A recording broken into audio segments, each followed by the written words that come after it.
In this video, I'll be showing you around my 2002 Honda Civic LX. When new, this sedan cost $15,710, which, in today's money, is $22,589.39. This is the 7th generation Civic out of the 10 generations this renowned model has had since it debuted back in 1972. This sedan is in the compact car category and is the third best when it comes to trim levels, ahead of DX and following both the EX and the SI.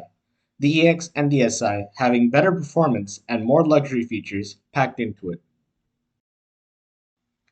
The color of this Civic is Clover Green Pearl, and if you upgrade to a higher trim level, you get more chrome around the vehicle. This 2002 Honda Civic has 14-inch wheels, which are a bit small, but were average back in '02. Also, this specific model has drum brakes, but disc brakes are available on EX and up.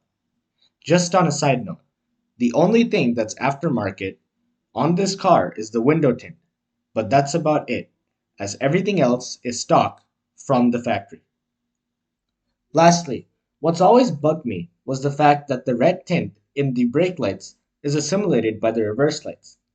Consequently, the reverse lights look pink, but luckily, they're white when you put it into reverse. Under the hood of this sedan is a 1.7-liter inline four-cylinder engine. It kicks out an adequate 115 horsepower at 6,100 RPM and 110 pound-feet of torque at 4,500 RPM. This engine is mated to a 4-speed automatic transmission and features a front-wheel drive layout. This car gets up to speed pretty quickly and, being that it's a naturally aspirated 4-cylinder, gets outstanding gas mileage. It gets 30 in the city and 38 on the highway, with a combined MPG of 32. In comparison, the legendary American spec Honda Civic Si from this time period has a 2-liter inline 4-cylinder engine that kicks out 160 horsepower at 6,500 RPM and 132 pound-feet of torque at 5,000 RPM. The power travels through a glorious 5-speed manual and exits via the front drive wheels, as it always has. This Honda Civic LX doesn't have electronic stability control, meaning that it is void of an anti-lock braking system or a traction control system. This indeed makes the car less safer to drive, but much more fun to toss around corners. If only it was a manual. Moving on to the interior, this Civic has held up well when it comes to interior quality. The materials used are quite durable, and when driving this Honda, there are no random squeaks or rattles. There's some carpet on the front and rear doors, but this was common among automobiles of this era. The headliner is starting to come off a bit, and there are some scratches on the cover of the gear lever. Other than those two minor things, this car contained much better materials than most of its competitors during its time period. There are a plethora of storage areas, ranging from the coin box to the left of the steering wheel, to a storage area right below the audio system, to a small compartment right next to the handbrake. There isn't much to say about passenger space, as it's typically what you'd expect from a car in this category.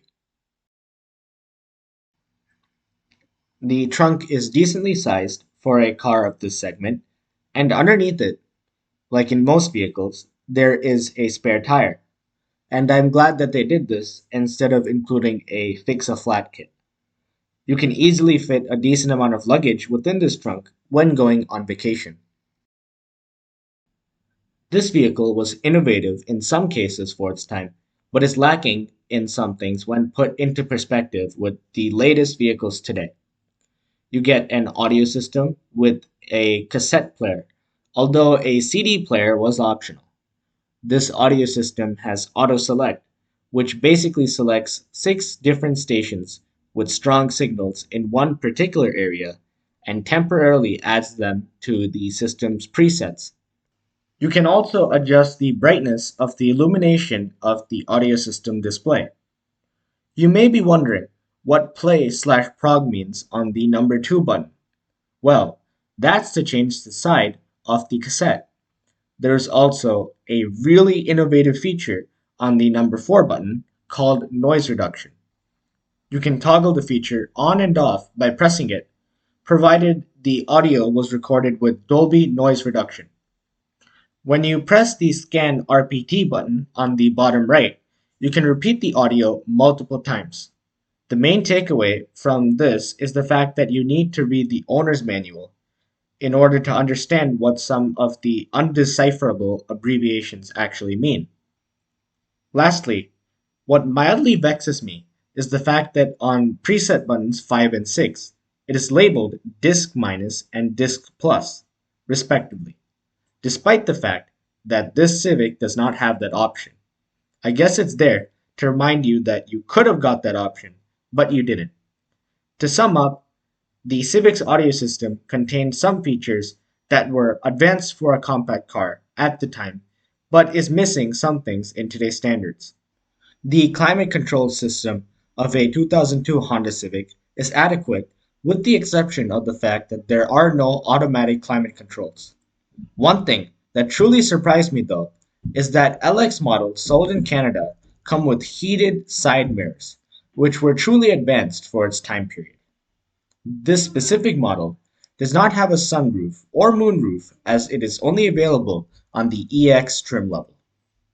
One interesting thing that lies within the Civic's owner's manual is that on page 108, it teaches you how to adjust the climate control vents. You would think that all people would know how to do this, but just in case, Honda has devoted a whole page to it. The 2002 Honda Civic is an outstanding pre-owned vehicle to buy. It's a solid, well-built sedan that, although may not contain the latest and greatest technology of today's vehicles, is still a fine car that will not disappoint.